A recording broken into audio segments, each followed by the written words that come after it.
Na minha primeira noite no hospital, um velho me olhou nos olhos e disse que me viu morrer. Disse que me enterraram com um uniforme e tudo. Eu quase ri, até ouvir meu nome vindo do andar que não existe. Capítulo 1. A Chegada. Parte 1. O turno da meia-noite. A primeira coisa que Dennis Ephraim sentiu ao cruzar os portões do Hospital São Lucas foi o cheiro. Não de éter, como ele esperava, mas de mofo antigo e chuva entranhada nas paredes. A brisa da noite fria o acompanhava como uma lembrança indesejada. E o som metálico da catraca ao girar foi como uma sentença. Ele estava dentro. O hospital parecia dormindo, mas havia algo de errado no silêncio. Não era o tipo de silêncio que acalma. Era o silêncio espesso, que escorria pelas paredes e preenchia os espaços vazios. Um tipo de silêncio que aprendemos a temer. Primeiro turno? A voz saiu de um homem sentado atrás do balcão da portaria, de expressão cansada, olhos fundos e um café pela metade na mão esquerda. Ephraim assentiu com um sorriso breve. Dennis, mas me chamam de Ephraim. Wellington, segurança noturno. Vai se acostumando. Respondeu, sem levantar muito a cabeça. Teu crachá tá ali. Primeira noite é leve. Só cuidado com o elevador do bloco C. Ele, às vezes, desce sozinho. Ephraim soltou um meio riso, tentando aliviar a tensão. Mas Wellington não riu de volta. Pegou o crachá e a jaqueta de serviço. Atravessou os corredores do térreo, tentando memorizar as placas. Refeitório, ala A, UTI, administração. As luzes fluorescentes falhavam em certos pontos, piscando como se estivessem nervosas. Ao chegar à copa, a luz fraca de uma lâmpada pendente iluminava uma figura esguia, encurvada sobre uma panela. O cheiro era bom, algo com alho, talvez carne cozida. A figura virou-se. Ah, você é o novo, né? Bem-vindo ao navio fantasma. Era uma mulher de uns 50 anos, cabelo preso em um coque apressado, olhos vivos, voz firme. Me chamo Teresa, mas aqui todo mundo me chama de T. Sou a cozinheira da madrugada e psicóloga não oficial. Ephraim, bom te conhecer, T. Tu tem cara de quem viu coisa feia na vida. Vai ver se acostuma aqui rapidinho. Ela sorriu com uma expressão maternal. Senta, vou te servir. Ninguém pensa com o estômago vazio. Ephraim hesitou, mas sentou. O cheiro da comida preenchia mais do que o estômago. Era um tipo de conforto que ele não sentia há muito tempo. Não desde o Afeganistão. Não desde que acordava no meio da noite com os gritos dos homens que não voltaram. Aqui tem regra simples, disse Teresa enquanto servia. Não dorme nos corredores, não abre a ala 9, e se ouvir alguém chamando seu nome de madrugada, ignora. Ele parou de mastigar. Brincadeira? Ela piscou. Mas o silêncio seguinte não parecia brincar com ele. Corredor 12B. Ephraim caminhava com a bandeja na mão. O hospital parecia mais escuro agora, como se cada passo afastasse a luz anterior. A ala B era onde estavam os pacientes internados por mais tempo, crônicos, esquecidos. No quarto 212, encontrou seu primeiro destino, entregar o chá da meia-noite para o Sr. Alvimar, 87 anos, diagnóstico, demência progressiva. Hora do chá, Sr. Alvimar. O velho estava sentado na poltrona, olhos fixos na parede. Não virou o rosto, mas respondeu com uma voz rouca. Você voltou. Demorou. Ephraim congelou por um instante. Perdão, senhor. O velho virou o rosto e o encarou com olhos vítreos, mas intensos. Você estava morto. Te vi morrer. Te vi enterrado. Ephraim sentiu algo subir pela espinha. Por um instante, flashes da guerra atravessaram sua mente como estilhaços. O rosto do Cabo Mendonça, a explosão, o helicóptero em chamas, a terra vermelha. Com licença, disse rapidamente, deixando a bandeja e saindo do quarto. Ele respirou fundo no corredor. Era só um velho com demência. Era só uma coincidência. Mas lá do fundo, vindo de algum lugar que não deveria ter som, ele ouviu, fraco, quase sussurrado. Efraim. Ele girou rápido, mas não havia ninguém ali. Sala de descanso, 3:07 da madrugada. Às vezes, eles falam coisas assim mesmo. A voz veio de uma mulher jovem, sentada no sofá com jaleco branco, lendo um livro velho de capa preta. Eu sou a enfermeira Luma. Turno noturno da ala psiquiátrica. Ele disse que me viu morrer. Pode ser eco de alguma memória antiga, ou de outra vida. Ela fechou o livro e sorriu. Desculpa, tenho um humor mórbido. Cresci lendo Edgar Allan Poe. Efraim riu pela primeira vez na noite. E você? Qual sua história? Ela perguntou. Longa, sangrenta e com pouca moral no final. Luma ficou em silêncio por um tempo olhando para ele. Depois disse: Você tem olhos de quem carrega peso demais. Não tente carregar tudo aqui também. Esse lugar já tem seus próprios fantasmas. Literalmente? Às vezes, sim. Capítulo 1, parte 2. A voz do subsolo. Efraim. O som veio do ralo. Ele estava na lavanderia do subsolo, arrumando bandejas de inox e roupas de cama sujas. As luzes eram alaranjadas, velhas, e zumbiam com aquele som insistente de quase estouro. Lá embaixo, tudo cheirava a cloro, suor seco e ferro. Não de máquina, de sangue. Ele pensou em ignorar, em voltar, em rir da própria imaginação. Mas seus passos o levaram até o canto mais escuro da lavanderia. Um alçapão no chão, pequeno, enferrujado, com um número riscado à mão. 9. Oi, tem alguém aí? Efraim se odiou por perguntar. Nada. Silêncio. Até que... Toque-toque. 2 batidas vindas debaixo da madeira. Ele recuou, encostou-se na parede, puxou a lanterna do celular. Quando a luz tremeluzente bateu sobre a tranca, ele viu marcas de unhas, como se alguém tivesse arranhado a parte de dentro. Não uma vez. Muitas. Foi aí que ouviu a voz atrás dele. Não devia estar aqui. Ele se virou tão rápido que deixou o celular cair. Era um homem magro, mais velho, usando um macacão azul manchado. Pele escura, barba branca e olhos fundos, como de alguém que já viu o inferno. Quem é você? Perguntou Efraim. Benedito, zelador. Sou o último. Todos os outros foram embora. E esse alçapão? Você ouviu alguma coisa? Efraim hesitou. Talvez. Benedito não respondeu.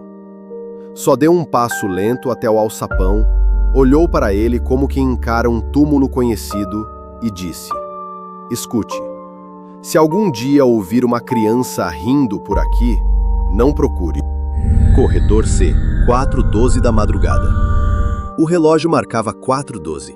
Efraim não conseguia dormir, muito menos se concentrar. Os corredores estavam vazios, mas ele sentia como se alguém estivesse sempre o observando. O hospital era grande demais para parecer tão apertado. Ele cruzava o corredor C para levar lençóis para a UTI quando ouviu passos rápidos atrás dele. Virou-se, nada. Mas ao olhar novamente para frente, ela estava lá. Uma menina de uns 7 anos, cabelos compridos, pele acinzentada, com um vestido branco manchado de algo escuro, sorrindo. Efraim, quer brincar? Ele recuou, mas a menina correu por um vão lateral e sumiu numa porta entreaberta. Ele correu atrás, instinto puro. Mas ao empurrar a porta, tudo o que encontrou foi um vestiário vazio. No espelho embaçado, apenas a palavra escrita com algo vermelho. Bem-vindo de volta. Na manhã seguinte, enquanto Efraim pegava sua mochila para ir embora, Benedito apareceu no saguão. Você viu, não viu? Efraim não respondeu. O hospital, às vezes acorda, às vezes ele lembra. E quando ele lembra, tenta trazer quem já se foi. Isso aqui não é só um hospital, né? Não desde 1976. O que aconteceu em 1976? Benedito olhou nos olhos dele. Um silêncio de quem carrega mais do que pode carregar. Ninguém que faz essa pergunta dorme mais em paz. Capítulo 1, parte 3. Os nomes que ninguém lê. Você já teve a sensação de que alguém sabia da sua vida antes mesmo de você nascer? Foi exatamente isso que Efraim sentiu ao folhear o fichário abandonado na enfermaria desativada.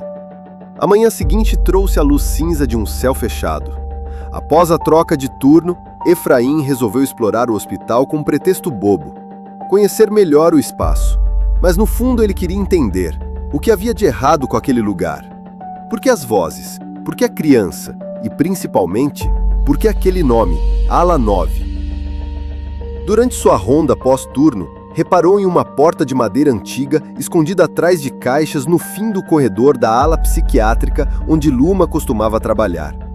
A porta não estava trancada, só empurrada, e quase ninguém a notava, como se estivesse camuflada na arquitetura esquecida. O interior era um pequeno escritório empoeirado, repleto de prateleiras metálicas e documentos antigos. Cartazes médicos da década de 70 pendiam tortos nas paredes, ao lado de fotos de equipe completamente apagadas pelo tempo. Mas foi uma pasta em específico, marcada como Arquivos Sigilosos, Pacientes Isolados, que chamou sua atenção. Isso não é da minha conta, ele murmurou para si mesmo antes de abrir a pasta mesmo assim. Puxou uma folha ao acaso, amarelada, carcomida nas bordas.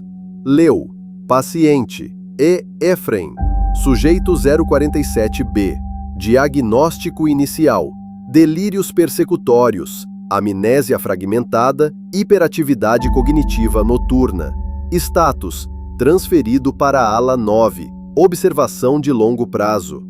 Nota adicional, não deve ser exposto a espelhos. Relata, ver outra versão de si mesmo durante crises. Data, 14 de setembro de 1976. Ele leu aquilo 3 vezes. Isso é alguma piada? Mas o papel estava velho demais. O tipo de papel que envelhece junto com os segredos que guarda.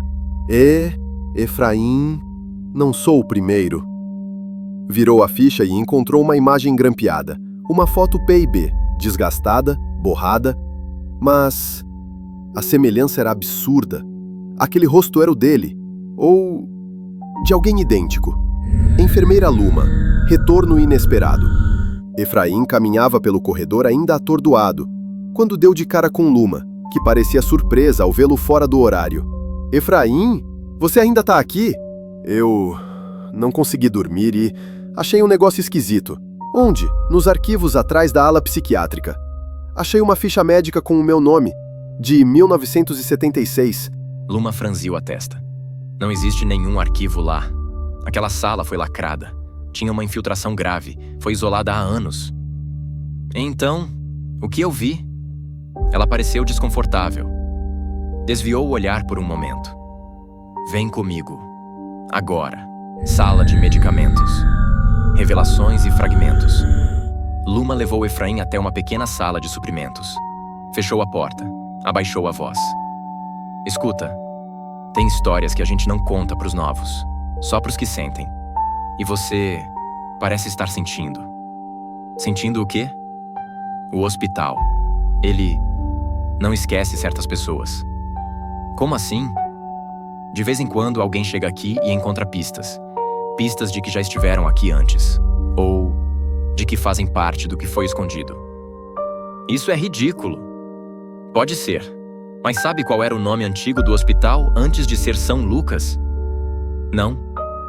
Centro de Observação Neurológica e Psíquica Dr. Oswaldo Cerqueira.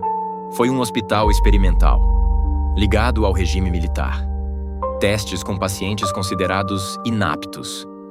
Muitos nunca saíram da ala 9.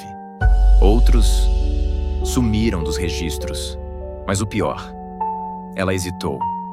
É que de tempos em tempos alguém chega com os mesmos nomes, as mesmas feições, os mesmos olhos. Isso é loucura. É loucura. Ou talvez... lembrança. O reflexo que piscou, primeiro. Ao voltar ao vestiário, tentando fingir que tudo era só exaustão, Efraim lavou o rosto na pia fria. O espelho à sua frente estava embaçado, mas mostrava seu reflexo com nitidez. Ele passou as mãos no rosto. Respirou fundo. Mas então, o reflexo piscou antes dele. Efraim congelou. Encostou na pia. Aproximou-se devagar. "O que você quer?" Sussurrou ao próprio reflexo. O reflexo sorriu. E atrás dele, no reflexo, uma porta se abria. Capítulo 1, parte 4. Ecos de quem já foi. Às vezes, o que a gente sente como pressentimento é só alguém tentando lembrar que ainda existe dentro de você. Efraim não contou a ninguém sobre o que viu no espelho. Era mais seguro assim. Afinal, quem acreditaria que seu próprio reflexo agiu por conta própria? Ele achou que esqueceria com o nascer do sol, mas naquela noite tudo ficou pior. 23h49. A noite começa estranha. Teresa, a cozinheira, o encontrou mexendo distraído nas prateleiras da copa. "Você viu um fantasma, menino?" Efraim deu um sorriso fraco. "Acho que um viu a mim." Ela franziu o senho, limpando as mãos num pano de prato encardido. "Tá cedo para isso. Eles só ficam mais agitados depois das 3. "Eles?" "O hospital tem ecos. Ele guarda pessoas, memórias. Não dá para dizer onde termina a loucura e começa a lembrança." "Você acredita mesmo nisso?" "Acreditar? Eu convivo." Teresa pegou um pote com açúcar. "Já perdi 3 copeiros nos últimos 5 anos. 2 pediram demissão no 3º turno. 1 sumiu. Disseram que fugiu com uma técnica de enfermagem. Mas a tal técnica nunca existiu." "Como assim?" "Procura o nome dela nos registros e depois tenta achar uma assinatura. Qualquer uma." Vozes na UTI. A ronda da meia-noite levou Efraim à UTI. Pacientes entubados, monitores apitando em intervalos regulares. A enfermeira responsável estava distraída preenchendo formulários. Enquanto passava entre as camas, Efraim ouviu algo. Uma voz. Não do ambiente, não de alguém, mas dentro da própria cabeça. "Você tem que lembrar, eles vão te fazer esquecer, outra vez." Parou. Olhou para os lados. Todos dormiam. Ele caminhou até o final do corredor da UTI. Lá, encontrou uma porta trancada com correntes. Acima dela, uma placa empoeirada. Sala de gravações. Restrito. E então, como num filme, um som começou a sair de dentro da sala. "Sujeito 047B demonstra forte resistência à perda de identidade. Exposição controlada ao próprio reflexo falhou, iniciando o protocolo de despersonalização nível 3.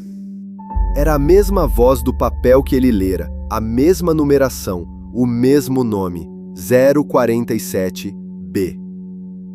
Ele tentou abrir a porta, mas as correntes seguravam firme. O som parou, e uma nova frase ecoou no escuro, como sussurro entre os fios do tempo. "Você já esteve aqui antes, Efraim." 2:15. Benedito fala, mais do que deveria. No pátio de serviço, onde o vento sempre parecia mais frio, Benedito fumava um cigarro velho e amassado. "Voltei lá hoje", disse Efraim, sem rodeios, "na porta da sala de gravações. Ainda funciona? Não sei, mas alguém ou alguma coisa sabia meu nome, minha ficha, meu número. 047B. Efraim congelou. Ele não havia dito o número, nem em voz alta, nem para ninguém. "Como você sabe disso?" "Porque eu era funcionário aqui, em 1976. "Isso é impossível." "Eu também achei. Mas então, os dias começaram a repetir. As pessoas começaram a desaparecer e voltar diferentes. Algumas nem lembravam de mim, outras me lembravam de mim, mas mais jovens, mais velhas, mais doentes, mais humanas ou menos. O que está acontecendo aqui? Você está onde não devia estar, mas também é o único que pode encontrar a Ala 9. Já ouvi esse nome. O que tem lá? Benedito lançou a bituca longe, olhou para o céu, nublado, sem lua, sem esperança. A verdade. 3-3. O chamado da Ala 9. Naquela madrugada, Efraim decidiu que não dormiria. Caminhou pelos corredores como se estivesse sob hipnose, guiado por algo antigo, familiar e terrível. Desceu pelas escadas de emergência, evitando os elevadores que às vezes se moviam sozinhos. Passou pela ala de reabilitação, pela ala de psiquiatria, pela ala abandonada, até que encontrou uma porta de ferro, enferrujada, encostada. Sem nome, sem número, sem vida. Ele empurrou. Estava aberta. Um corredor se revelava por trás da escuridão. Paredes mofadas, umidade escorrendo. Nenhuma luz elétrica. Apenas a lanterna do celular tremendo em sua mão. No chão, trilhas de sangue seco e pegadas pequenas. De criança. E então, uma risada ecoou à frente. A mesma risada da menina de vestido branco. Efraim, vem brincar comigo! Algumas portas não se abrem. Elas nos esperam. O corredor atrás da porta de ferro parecia mais antigo que o hospital inteiro. Não havia sinais de vida recente. Só poeira, mofo e um frio antinatural que não vinha do clima. Vinha das paredes. A lanterna do celular falhou por um instante. Quando a luz voltou, Efraim viu o que havia à frente. Uma escada em espiral, de concreto quebrado, levando para baixo. Muito mais abaixo do que deveria existir. Ao descer, notou inscrições riscadas na parede, em várias caligrafias. Como se pessoas diferentes tivessem tentado registrar algo desesperadamente. Eu não sou eu! Não confie na voz! Ela mente quando diz que é você! O reflexo está com fome! Corra se o som parar! Efraim desceu, um degrau por vez até chegar a um salão úmido, quadrado, sem janelas e com uma única porta dupla de metal ao fundo. Era a entrada da ala 9. E bem acima da porta, uma figura simbólica estava entalhada no concreto. Não pode ser. Ele passou a mão pelo desenho empoeirado. Era o mesmo símbolo que tinha tatuado no antebraço direito. Um círculo com 3 traços internos, formando uma espiral quebrada. Um símbolo que havia copiado do caderno de um colega no exército sem saber o significado. Na época, disseram que era coisa de unidade secreta. Mas agora ele sabia. Não era o símbolo militar. Era um selo.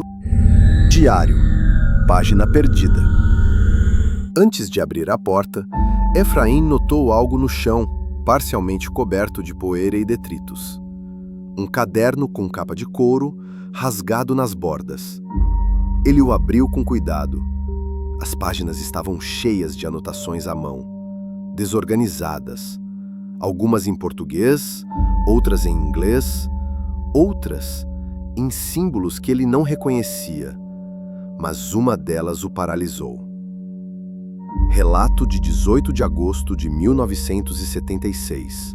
Sujeito 047B demonstrou a habilidade de reverter despersonalização após expor-se a memórias ancoradas. Isso não era previsto. Ele lembra.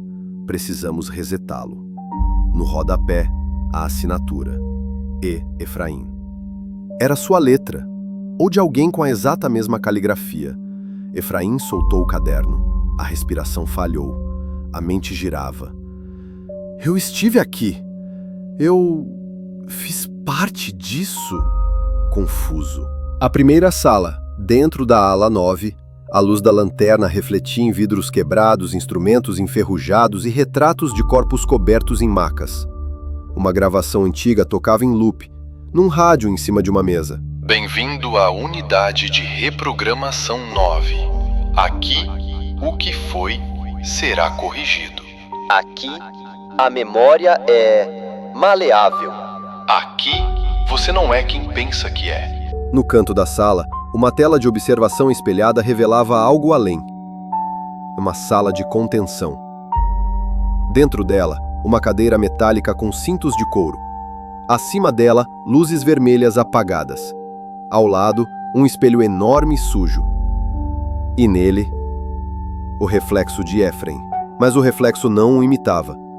Ele estava sorrindo. Quem é você? Ephraim murmurou, encarando o espelho. A voz do reflexo respondeu com clareza, sem mover os lábios. Eu sou o que sobrou, quando você esqueceu. Flash de memória, fragmento perdido. De repente, como uma explosão silenciosa, uma memória invadiu sua mente. Imagens em preto e branco, jalecos, gritos abafados, ele preso àquela cadeira. Vamos resetar. Ele está lembrando demais. Injetem agora. Não, eu sou real. Eu lembro. O som de uma agulha, um grito, escuridão. Retorno ao presente, sinal de que não está sozinho. A sala tremeu levemente. Ephraim recuou saindo da sala de contenção. O corredor atrás dele começou a mudar. As paredes pareciam se esticar, como se a realidade estivesse sendo sugada para trás. E então ele ouviu de novo, a voz da criança, mais nítida, mais próxima. Você prometeu que voltaria para mim, lembra? Você prometeu que não deixaria eles me apagarem. Ephraim girou a lanterna na direção da voz. Lá estava ela, a menina de vestido branco, olhos fundos e sombrios. Mas agora ela chorava. Quem é você? Ela apontou para o peito. Eu sou sua lembrança. E antes que pudesse reagir, tudo ficou escuro. Ephraim acorda em sua cama improvisada na copa do hospital. Tudo parecia normal. Sol nascendo, barulho do carrinho de medicação. Mas seu braço estava sem a tatuagem. No lugar, a pele marcada, como se algo tivesse sido queimado ou arrancado. E no bolso da camisa, o caderno de couro com as anotações da ala 9. Isso tá só começando.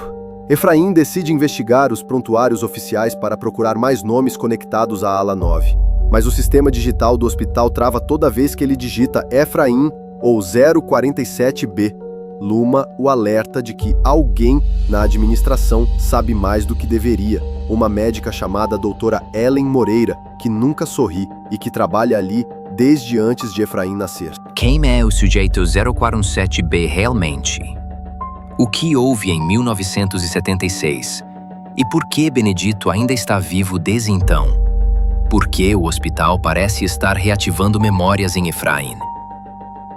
Quem é a criança que o chama? E qual o seu papel nisso tudo? Continua. Se inscreva e ative o sininho para não perder nada sobre o desenrolar dessa incrível série.